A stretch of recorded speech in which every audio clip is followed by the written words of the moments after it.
সৰহকৈ দিছোঁ আৰু ভল আলু বিলাহী বহুত টেষ্টি লাগে এনেদৰে খাব আৰু এপিচ মাছ দি দিছোঁ আৰু এপিচ মাছ দি দিছোঁ এইখনে আছে আজি আমাৰ দুপৰীয়াৰ সাজ কেনেকুৱা লাগিল আপোনালোকৰ মোৰ আজি এই দুপৰীয়াৰ কাহিখন নিশ্চয় কমেণ্ট কৰিব কিন্তু দেই আৰু এতিয়া গৰম যিহেতু সেইকাৰণে আজিও টেঙা বনাইছিলোঁ এয়া চাওক ইফালে অকণমান পৰি গ'ল এয়া ভোল আলু বিলাহী মাছৰ আঞ্জা এতিয়া অকণমান ভোল আলু দি দিওঁ ফালে এয়া হৈছে আৰু আজি কাঁহৰ কাঁহীখন দিয়া নাই সৰু হয় এইকাৰণে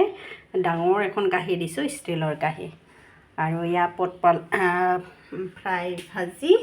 আৰু লগতে টেঙাৰ আঞ্জাখন আজিও বনাইছিলোঁ সৰু মাছৰ লগত এইটো আগতে সাজি লৈছোঁ সৰু মাছ আৰু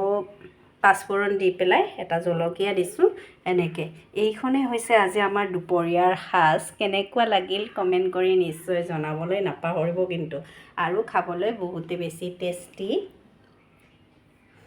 আৰু সেইকাৰণেহে আপোনালোকৰ লগত লৈ আহিছোঁ আৰু বন্ধ যিহেতু সেইকাৰণে কলপাতত ভাত খাই ভাল লাগে আৰু কলপাতত ভাত দিয়াৰ কাৰণে কালি ভিডিঅ'টোত বহুত বেছি মৰম দিছে সেইকাৰণে আজিৰ কাঁহীখনক কলপাতত লৈ আহিলোঁ দেই কেনেকুৱা লাগিল আপোনালোকে নিশ্চয় কমেণ্ট কৰি জনাবলৈ নাপাহৰিব আজিলৈ আহিছোঁ bye bye see you take care bye love you guys by